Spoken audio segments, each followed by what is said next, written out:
Thanks for coming, everybody. We're very lucky to have Andrew Fearn and Jason Williamson from Sleaford Mods here today. I sound like a local librarian. I'm going to try and get a bit sexier in a minute. Now, I am a massive fan of Sleaford Mods. About a year ago, just over a year ago, I chanced across something on YouTube, which we're going to look at in a minute. Since then, what's happened with Sleaford Mods is quite phenomenal. They've become Stuart Lee's favourite band, for a start, but also lots of other people's favourite bands.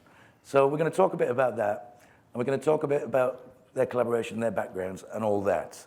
But I'm going to just repeat this, because I'm quite proud of this. I wrote this, and it's and like every journalist, almost, I have to say my piece about Sleaford Mods. So I wrote the introduction to this. Sleaford Mods are invariably labelled as John Cooper Clarke meets Wu-Tang Clan, or Shane Meadows meets the Sex Pistols, or even Suicide meets Half Man Half Biscuit. But they're none of these things. I'm going to embarrass you. Sleaford Mods are a strike force, unique, vitriolic, horrible, and hilarious. And they're now almost routinely described by the press as the best band in Britain. Maybe by themselves, I don't know. And, but, you know, for me, Sleaford Mods are this great antidote to this kind of what I consider to be the Mumfordisation of British culture, which is every pub now becoming a gastropub. Every town square with a new Anthony Gormley and a new fixed-wheel bicycle shop. So I see, rightly or wrongly, Sleaford Mods as something against that. And that's kind of what we're going to talk about. But first of all, for those of you who don't know, I want to play, it's a very old, well, not very old, but it's quite an old Sleaford Mods song. It's before Andrew joined Jason. And this was I watched endlessly on Twitter, much to my girlfriend's annoyance. It's all I did for about 2 months. So we're going to watch that, Rich, if you can read it.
You saw I watched it 1,000 times. Well, I can.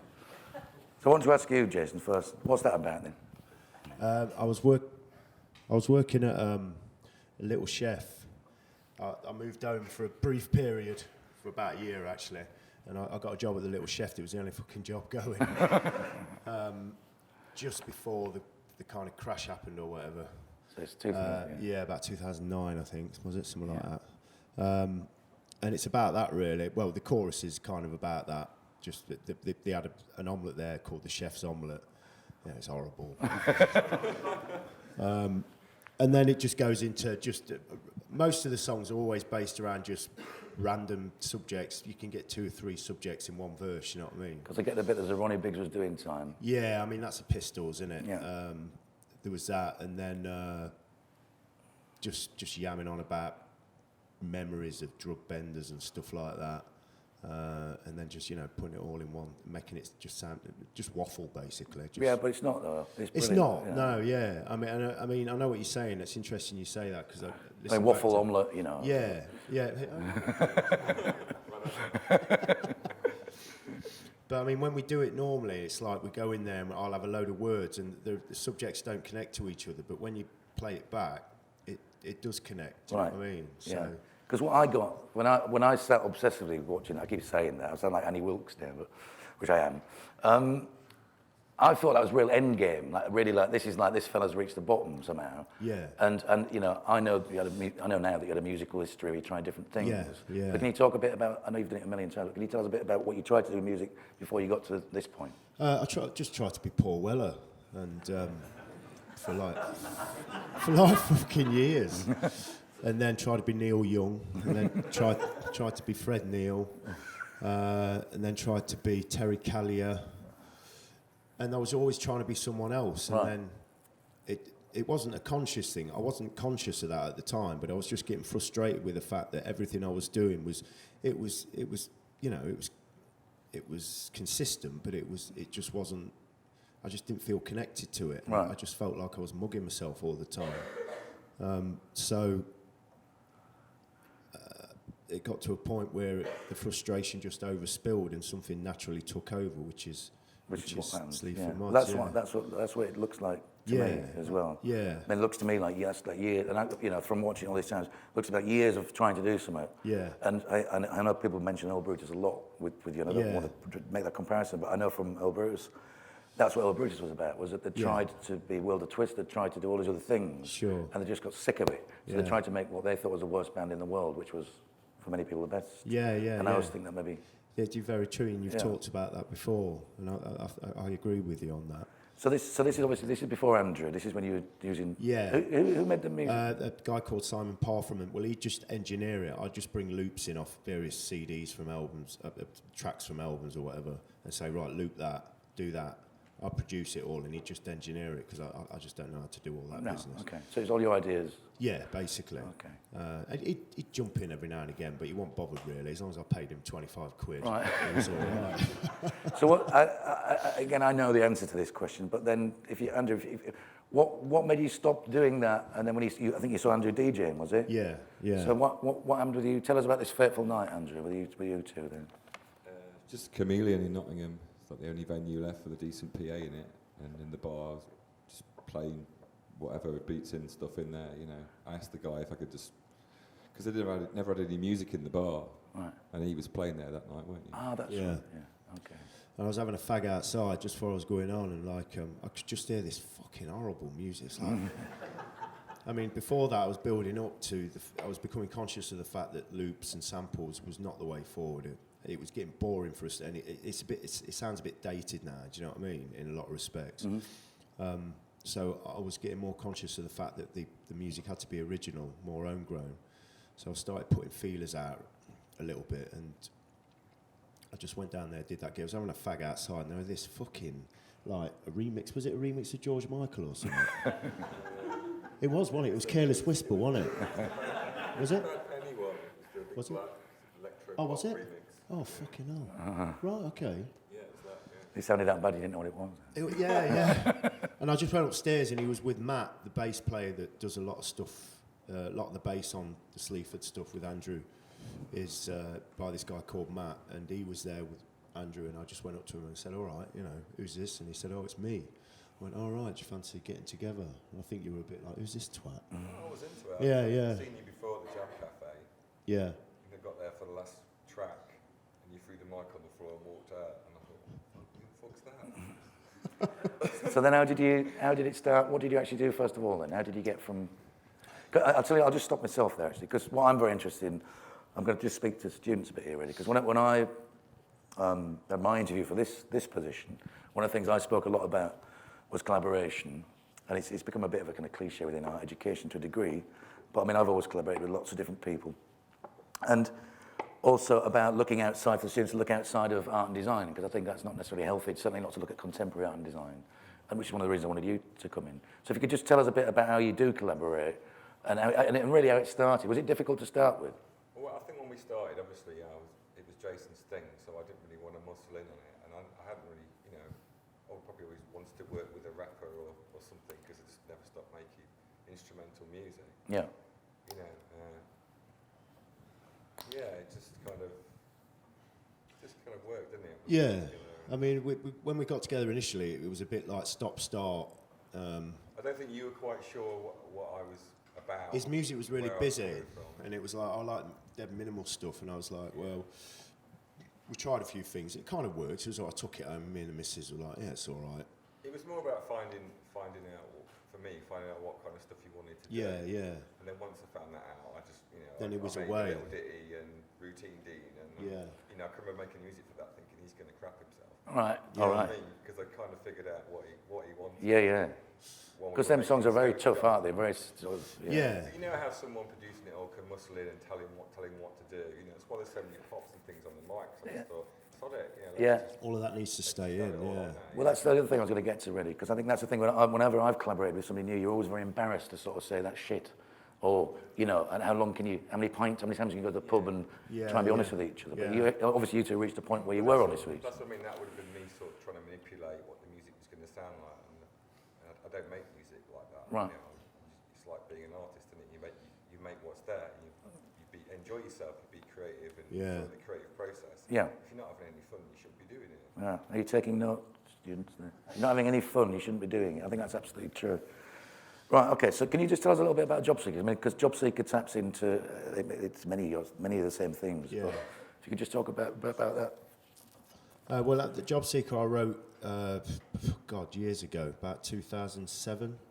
I was working in a cold store just outside of Grantham, and me and this Polish guy, Rob, were employed by the agency to check the temperature on frozen chicken that will come in on lorries, and that will get lobbed into chillers. So the lorry would come in, the pallets would come off. I get my prog.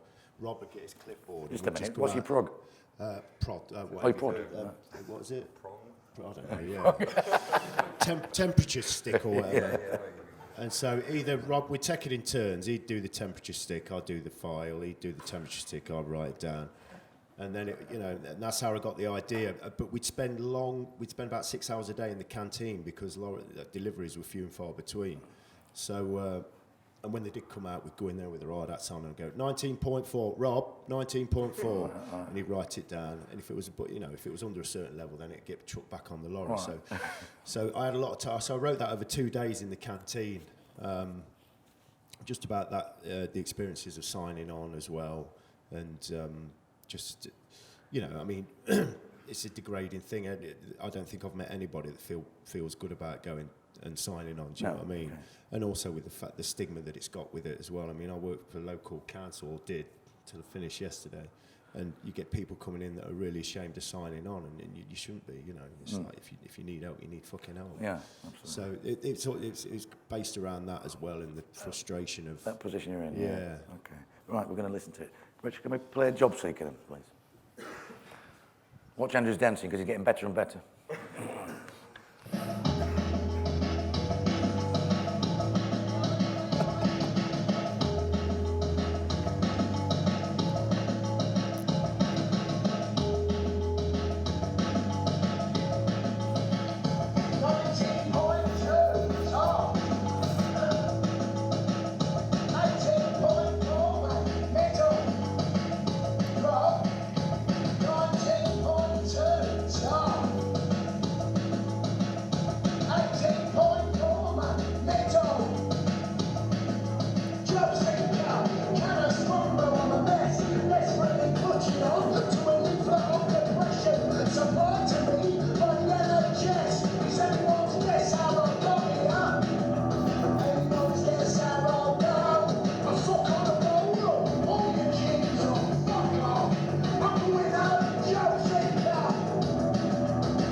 Now kids, if you can get a feeling into graphic design, you'll be very good at graphic design indeed. So try your best.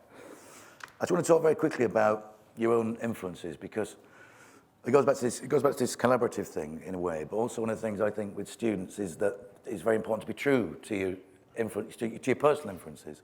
It's very tempting when you go into college and you feel like you want to become a professional person to try and do what you think you imagine to be correct. But I've always believed the opposite. I think it's very important to be true to your own influences. I think it's easy to say that for a musician in a way, and it's also easy to say it for a fine artist, but I think it's true for design as well.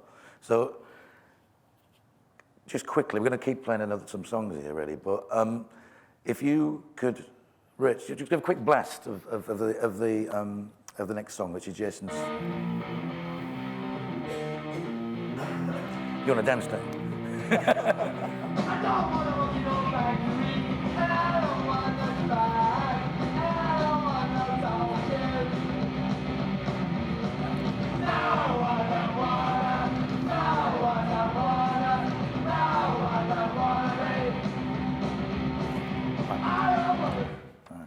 Tell us a bit about that and Grantham. Just tell us a bit about Grantham when you're growing up, because we're similar age. Yeah. Just tell us a bit about growing up in Grantham and music. And because I always feel like where I grew up, you were kind of left out. Did you feel left out? When I was growing up? No, I made sure I wasn't left out. Because I connect, and that's why I got into the Jam, because everybody else was into the Jam. Because I was into the Pistols before that, but people thought they were a bit arty and a bit intelligent. So you kind of finally gave into peer group pressure and started listening to Jam, but it so happened that I actually fell in love with them, you know. So I didn't feel left out in that sense, but yeah, you are alienated because it's shit, you know. Yeah. Everybody feels the same. So in that sense, yeah, you are left out because there's not a lot. I can remember feeling very bored from a very early age, you know, primary school, just completely bored. Yeah. You know, just in lessons where you were really aware of the fact you were not getting anything from it. So, yeah. So music becomes an alternative self-education as well. Yeah, it did, yeah. And clothes and the whole mod thing and scooters and everything, all of that became what the real school that you were. Yeah, that's a good way of saying it. Yeah. Okay. So, yeah, I understand that. I mean, again, I don't want to try and keep making parallels between education and self-education, but I think that's the point I was trying to get at, is that, you know, all these things, whatever it is you're interested in, you should be able to bring them into what you're doing here. There's not an official education and that you're trying to fit into it. I think it's absolutely important that you mold it to yourself, you know. Now, this might surprise a few people. It doesn't surprise me. But that's Jason's choice, and now we're going to play Andrew's. And Andrew's a man of very eclectic taste, I must say. This is one choice of many. It could have been NWA, New Order, or Mars, but this is one of Andrew's influentials. Right, should we do the next? If it works. No.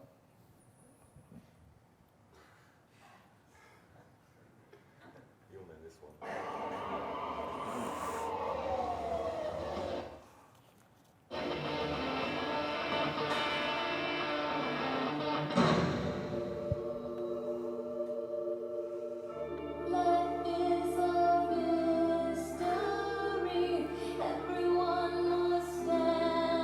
Play all. Do you want to play all? Do you want to play all of it? Play a bit.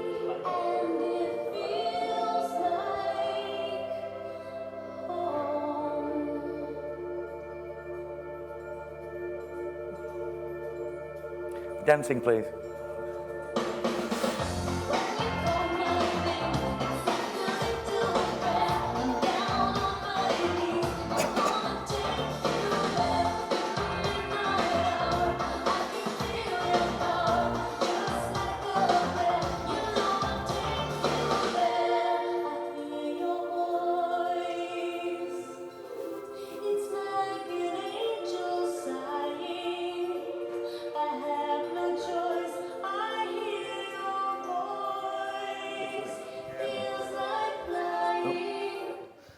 I'm sorry to be cruel to everybody there. I'm not doing this out of malice, but I've got quite a lot to get through, so I'm quitting on Madonna.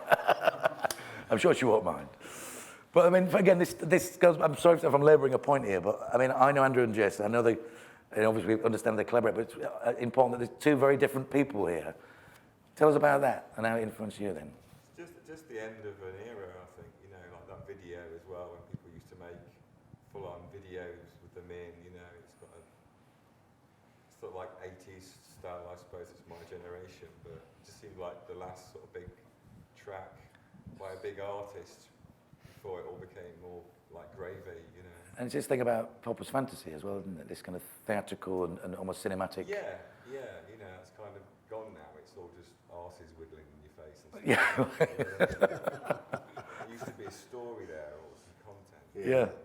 Yeah, that's an interesting point. I mean, because I suppose the MTV thing and everything made for MTV then. Yeah. And then these things, obviously Thriller being the first great example, Yeah. and that's another like cinematic approach. So I think that's important again. I mean, Andrew, you're from near Lincoln, aren't you? You grew up in a rural. So that's the idea of fantasy. So I can understand again that idea of this fantasy. That's what you buy into with pop, I think, isn't it? Yeah, of course, yeah. I mean, you've got the opposite issue now, you two, where people, they want you to be this realness. I mean, you present that, and you are, but can you talk a bit about that? What your fan, because your fans' response to what they expect from you. You have certain expectations, it seems. Yeah, Or they do, right? I mean, people think we're odd, don't they? And Yeah. try and analyse us. You get a lot of people that are kind of intellectual or academics and politics and Thinking stuff. you're like that in real life. Yeah. When they, you know, it's not that hard to read between the lines, but it's kind of both. You know, it's an emulated version of ourselves or Yeah. Jason. It's not really. He's not going into a shop and going, "Can I have a fucking cheese?"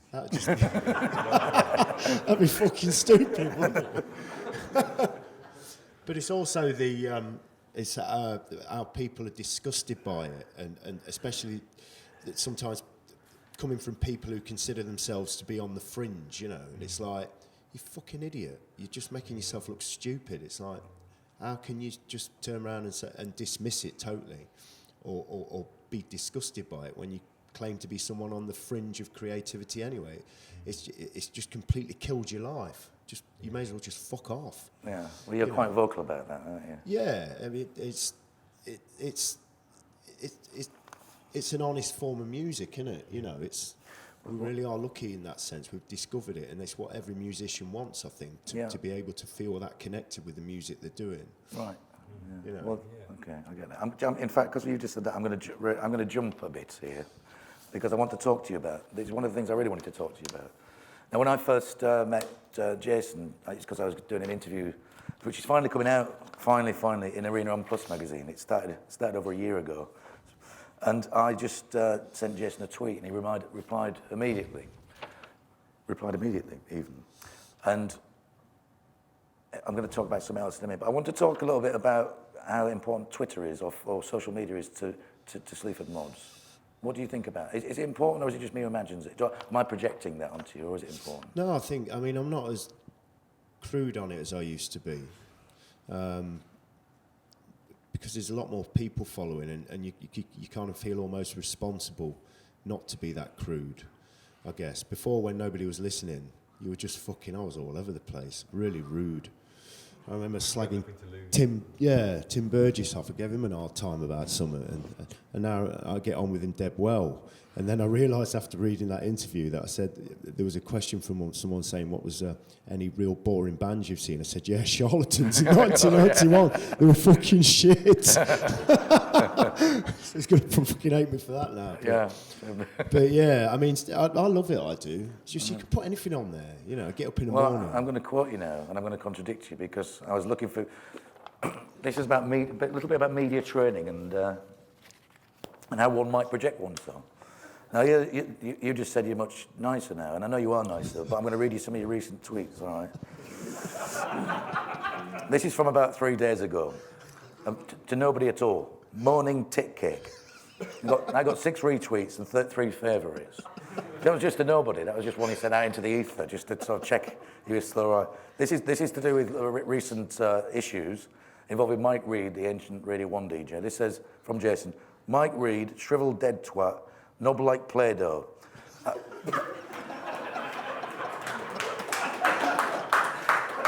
That's from last week, since he's got better. You know, this is since he's calmed himself down a bit. I got 14 retweets and 19 favourites. And the other one I wanted to bring up with you, it's not the piece de resistance. We're going to go on to that in a minute. This is just a recent one, because I know they're recording a new album at the moment. It just says, recording, it sounds shit. Now, that's That's not a big deal in itself, but you imagine Sting doing that. You imagine Sting being that honest with his audience. Lady Gaga. Oh, Lady Gaga, yeah. And then this was a really good one. This is from a few months ago, involving Miles Kane, the sort of scarce fop musician who's friends with Arctic Monkeys. So this is about Miles Kane. Miles Kane tried to befriend Sleaford Mods on Twitter, and the reply he got was this: "This music was born out of hate for pretenders like you. You can either leave gracefully now, or I will block you." This is him trying to sort of be nice, you know. So, Well, me and my mates had a thing about like blocking each other for a laugh on Facebook, and just blocking and then reporting each other to Facebook. just so it's a bit of an in-joke. Block, 'cause it's so shit. Oh, I'm going to block you. It's like I follow a couple of football hooligans on there, and they're like, "Yeah, I've just blocked someone." It's like, hold on a minute, you're supposed to be cracking heads, and you're like blocking someone. yeah. Okay. I've thrown myself back. I'm going through these like Paddington Bear. Right, I'm going to talk about just quickly because it's my own fascination. So now, you know, Jason, as he said, just left his job yesterday after many years. So now, of course, it's fully professional band. You're going to rely on it for money. Yeah. I know you're doing an awful lot of tour dates. What was it like going on tour? Because I always wanted to know. A mixture of boredom, depression. Elated feelings and just being drunk, thinking about doing drugs, not doing drugs, doing a few drugs, trying to handle a come down in a car with people that stink. So you enjoy it? Yeah, I mean, generally. I mean, the performance is the main thing. Once you get on there, regardless of whether you're feeling shit or you've had a good day or a bad day or whatever, the performance always is the same. It's always really good and really enjoyable. Yeah. And it's interesting to see how your performance moves on, being as there's virtually nothing to it, just a laptop, me and him and mics. It's interesting to see how because it takes on a life of its own. Not only with the performance, but with the recording as well. It just seems to push itself along, doesn't it? There's no conscious effort to, right, we've got to sound different on this album, or this next tune we've got to sound different. There's none of that. It just moves itself along. Okay, so it becomes self-perpetuate. Yeah. Is this because of things you now need to do? It just has to be done, so it does? We ain't changed it, have we? The way we work ain't changed, you know. So it's just always been like that. Okay. I suppose that's how it is. What about now? You know, because from when I sort of first became a kind of stalker of you, just over a year ago, and you know, and I came to see in Blackpool, and there was like 20 people, 25 people, me shouting, and now look, I mean, now next week you're supporting the Specials in an arena tour. So what about how people perceive you now? How does that? Obviously, it's different. How do you deal with that? Just laugh at them, don't we? Yeah. We shouldn't have done it, should we? We shouldn't be in this position, you know. Fucking Herbert, who wears a fucking heavy knitted jumper in the Broadway cinema in Nottingham, in a fucking Public Image Limited type band, should have been doing it, not us. Right. You know. Yeah. And it's funny the way. But that's the thing. Bands like that have had their chance. Have had many chances. You know. Well, I mean, I think this is true for you, and it's difficult not to talk in cliches because, I mean, obviously the G2 and the Guardian love you, and I always feel they love you because of this austerity Britain thing. Do you feel is that? I mean, obviously in a way it's a good thing, but is it also a pain? Yeah, it is a little bit because I mean, we were doing it way before. I started in 2006 doing it, so they kind of word it up so. The band of the minute, they're a sign of the times and all this, and it's like, well, it's always been like this, you know. Yeah. It's not changed. Don't be under any impression that we were having a financially weak time at the minute. It's always been like this. So, and the older I've got, the more I've realised that is life. You know? So, how do you have to do anything, or do you feel like you have to do anything to get out of them pigeonholing you like this? Because if there's suddenly an upturn in the economy, do you think G2 might move on to Mumford & Son? Well, they will, yeah. I mean, eventually they'll probably stop taking notice. You know what I mean? They just get it wrong every time, anyway. You know, like they do a bit, yeah. Do you think they caricature you? Yeah, you know. I mean, I'm not that much of a yobbo. I mean, I'm actually quite a nice bloke. I know. He just bought some new decking for the back of his house. So. Rock and roll. And French doors. All right, okay.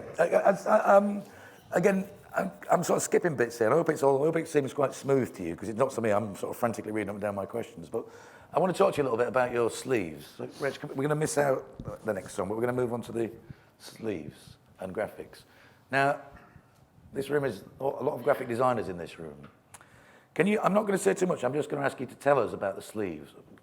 Where does this come from? That was done by, what was his name? Some guy in Hamburg.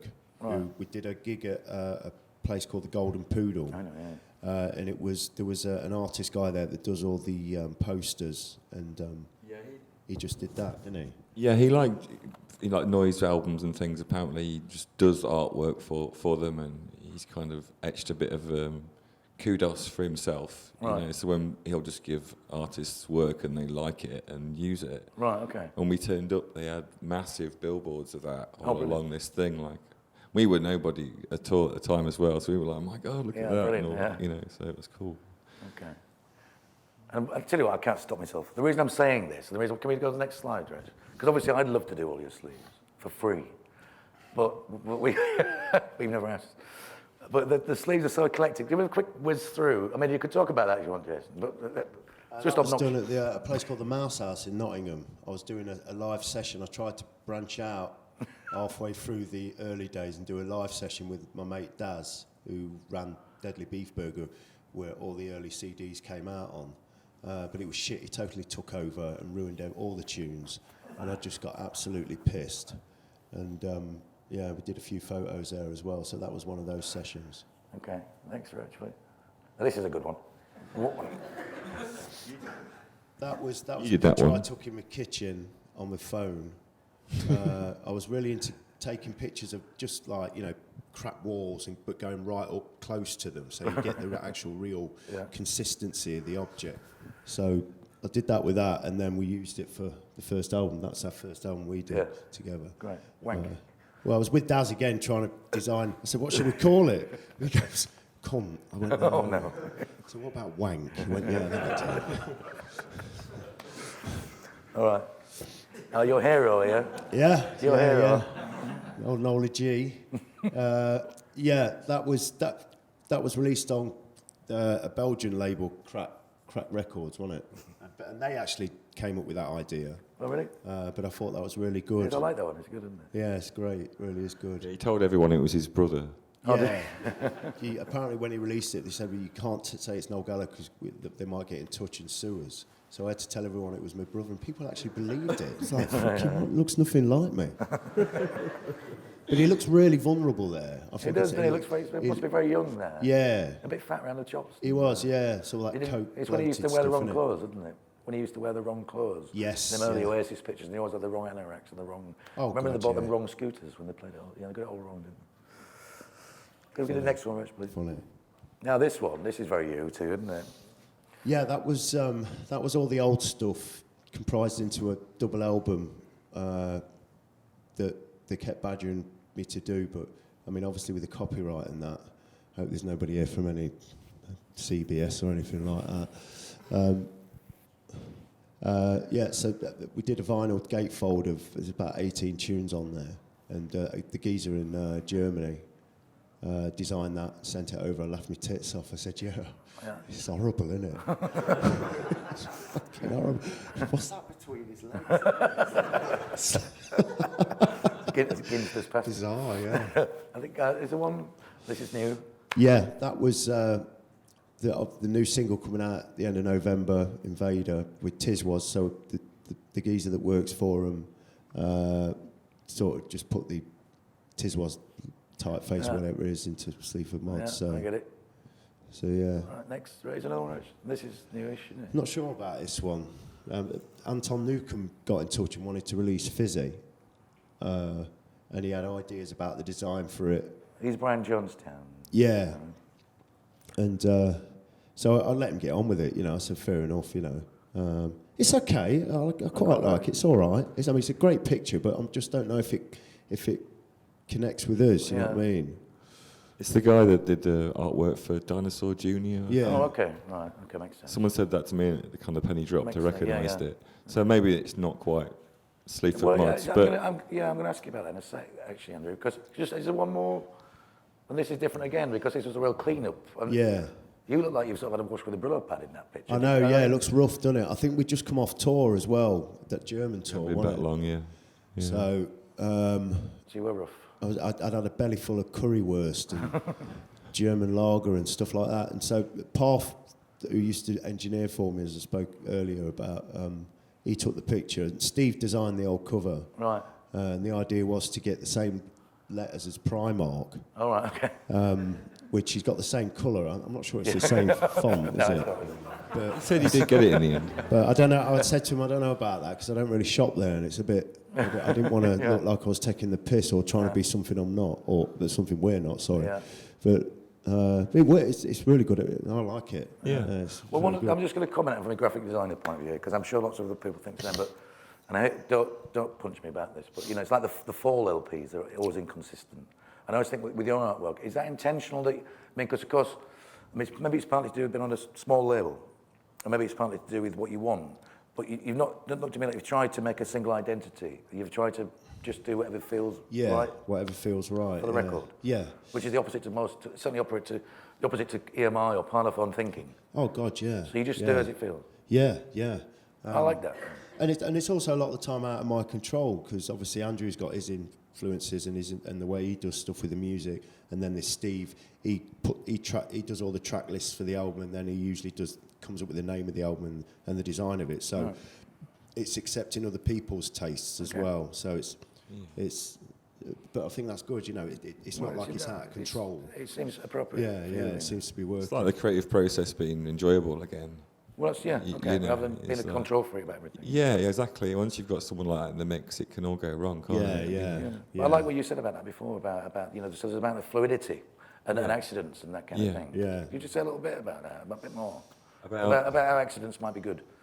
About how accidents may be good. Oh, is that it?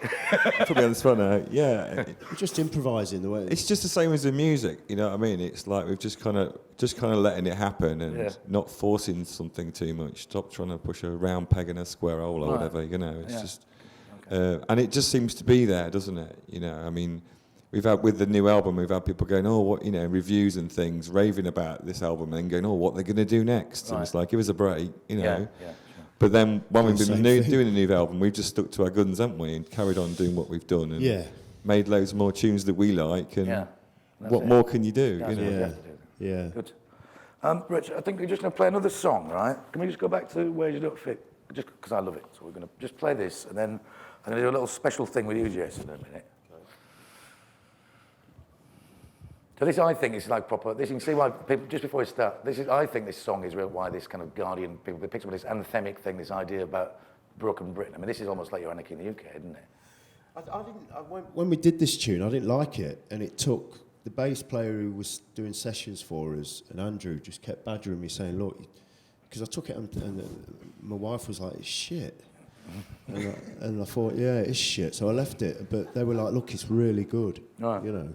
It's really, really good. So we put it on the album. It's turned out to be one of the best tracks for Austerity Dogs. Right. Okay, let's play that then, Rich. Then we'll do something else. It's called The Waist Don't Fit, and you know it don't fucking fit, does it? It don't fit.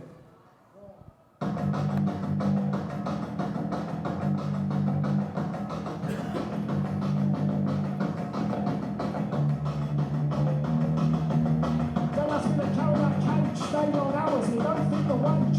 Minimal work, it fits the arrangement. Some extra sweat and out-of-town placements, cheap tricks, crap tattoos and spotlight kids. I put the till away, shotgun membrane, mate. Small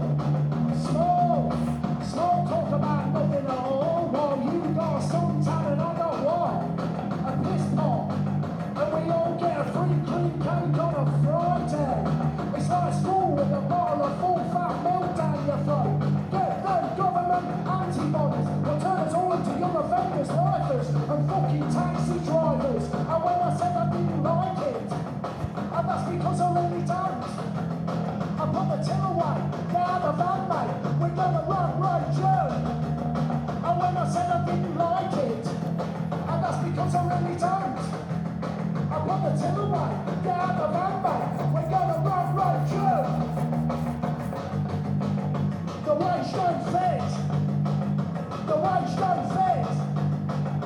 the way shows fit. You gotta be able to sell yourself, so I stuck my life on eBay. £25, mate. I scratched the longest spot on my chin. I'm hungry, I'm worrying, I'm tinted. I'm that dodgy sailor, I'm that sweat freak from the kills. Jamie, do me a fucking favour. Banal, let's handle long here. What's in for me? A fucking ladder. It's serious, of course it fucking is. Do you think I'm ignoring fame and fortune for the fucking fun of it? Smart price, nice for nitrogen. Throw dice, smart price. Obscure, no anthems round here. Just concrete chips, a dirty sausage, a £3 bunch of flowers. 62.79, I got fucking jumped. Wankers, concrete dagger swaggers. The glint from the blade bounces off the ice arena. Diarrhea, it's not boss confidence killer. It's your undermined timing. It's that freak wood filler, war punk driller killer. I want a bounty. So where's your bastard bounties? And when I said I didn't like it, and that's because I really don't. I put the till away, get out the van, mate. We're gonna run right through.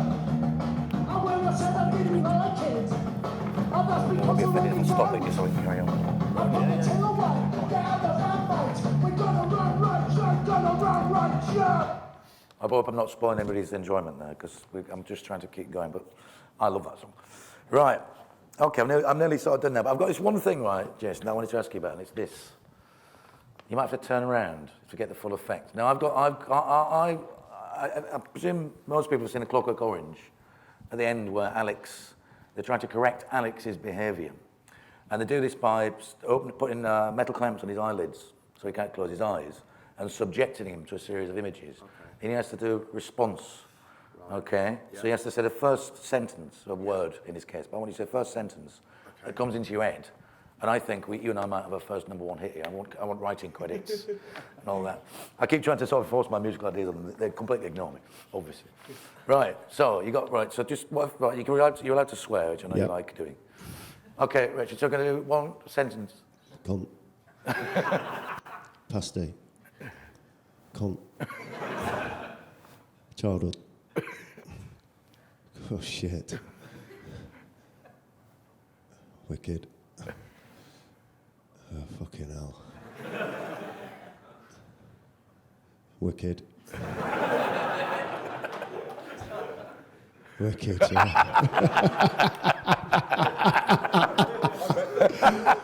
I had that. Did you? They played Newark, yeah. Did they? Yeah. It must have been big in there, big in there. And I said, Pasadena's, I haven't seen you for years. They were really offended. I always remember that geezer there. It was just, Tell me a story, go.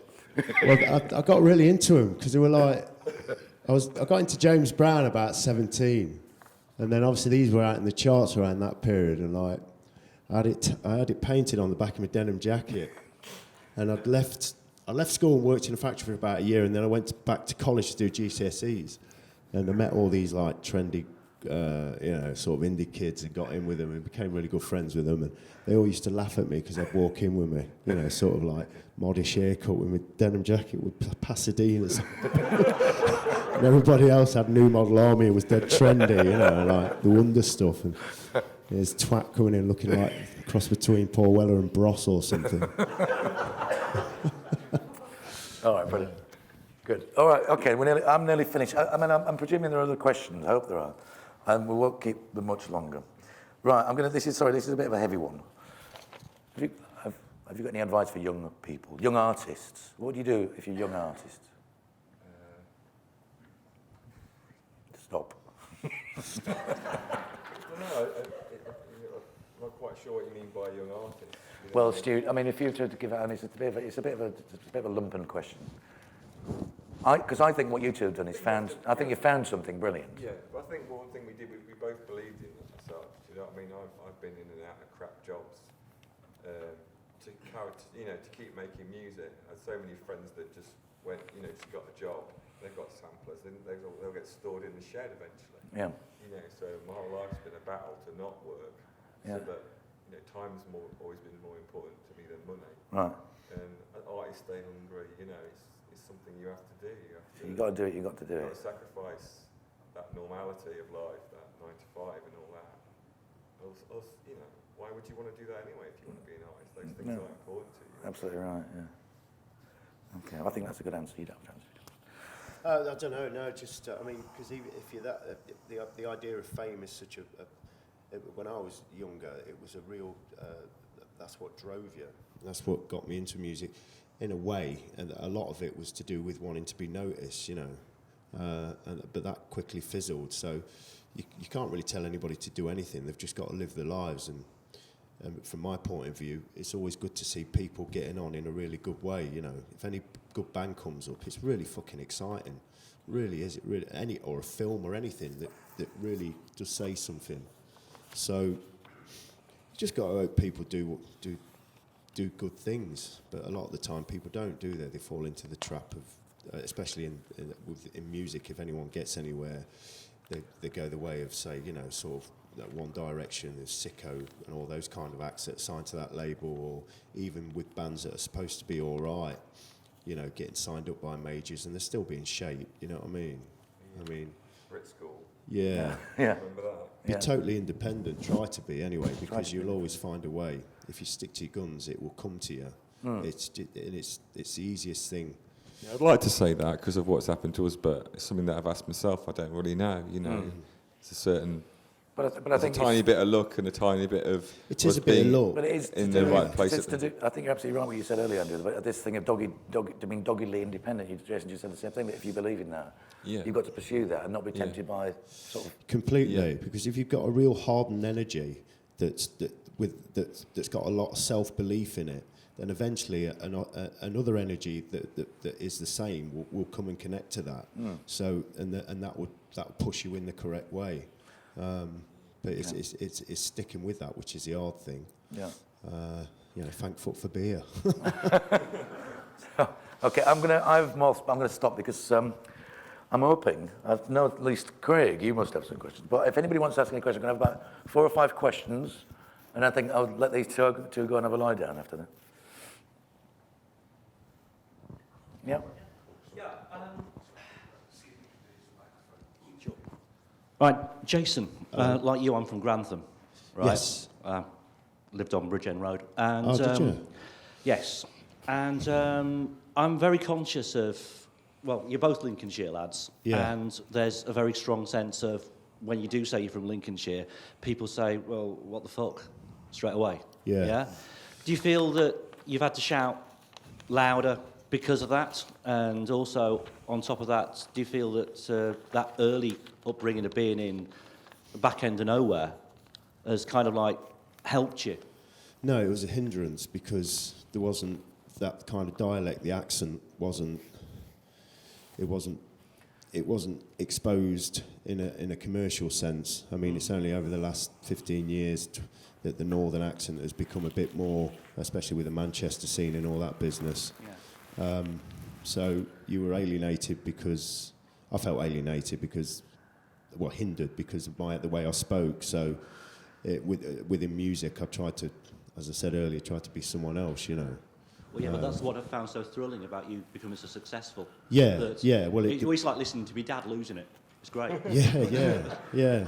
I think it's been a strength in the long run, though. Yeah, it's like saying it's like, I mean, it's like Nottingham. I mean, there's not a lot going on. It's not a great city as far as venues, but it's got a lot of good people in it. You know, so it's so there's always good things to do, good people to hang out with. Yeah.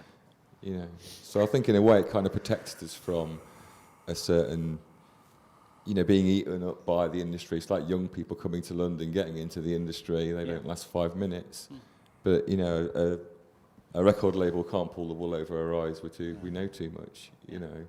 And of course, for many people, it's the first time they'll ever heard that accent. Yeah. In a musical sense. Yeah. No one's going to do it. It's startlingly original and yet very familiar to me. Yeah, I mean, it helps that the kind of songs have got hooks and obviously the lyrics and the music's good and all of. Without that, then I think you couldn't rely on the accent on it. So obviously, but No. Okay. No one's That chance to lose it, didn't she? Sorry. Okay. Thank you. Next. Anybody else? Yeah. Hello. Oh. Oh, yeah. Hello, mate. I saw you guys outside Rough Trade in April. Yeah. And I saw you last night at the 100 Club. Yeah. And there's a very different reaction from both kind of performances. Yeah. The Rough Trade, it was fantastic, but people seem really, really mystified, connecting with it, but really mystified. Obviously, last night, people, were really connecting with it. But I just wanted to ask, what was the general kind of reaction when you first started from audiences? Yeah, the first gig I did, people, well, for a good year, 2 years, people just laughed. It used to wind me up because there was just nothing fucking funny about it. It's like, and in the end, I'd be like, look, there's nothing funny about this. What are you laughing for? But obviously, they are funny, I've come to accept that. So it was a mixture of laughter and like, what the fuck are you doing, mate? What's this idiot doing? Swearing over a loop. I mean, were people generally just mystified when you started? Well, when we started doing it, me and Andrew, it became a bit more of a studied experience for people, I think. Yeah. For some reason, people like watching us, they don't really do much. But people like, there's a certain voyeurism to watch, rather than, I don't know, with a band, if you're not a guitarist. Guitar bands are watched by guitarists these days, you know what I mean? And I think it's pushed a lot of other people out. Everyday people that want to enjoy some music can't unless they're, a guitar music fan or something, So again, it is music for the people. I mean, when we did the Wank album, I wasn't on stage with Jason, and that was his idea. And then we played this festival in Nottingham that our manager put on. And then he's the guy that sort of saw the vision, if you like, of us like a group, like a pop group, if you like, or something, Well, they call you the Pound Shop Boys, some people in Nottingham. Yeah, Pound Shop Boys, yeah. And then Steve took us to Germany and we played at the Golden Poodle in Hamburg, Berlin and Bremen. And we came back, played the same venue, and it holds 80 people. We had 140 people in there and turned 50 people away. And we were like, what the fuck's going on? You know what I mean? So I think from that point, really, we just get at a 45-degree angle at the moment, waiting for it to explode or something. I don't know. There's not a lot of bands that act naturally anymore. And, everyone's always stylised and they're trying to overdo an emotion, and we just stand there. Things that really influenced me. The way early Paul Weller, the way he used to act, is really quite stiff but just quite natural. He didn't do anything.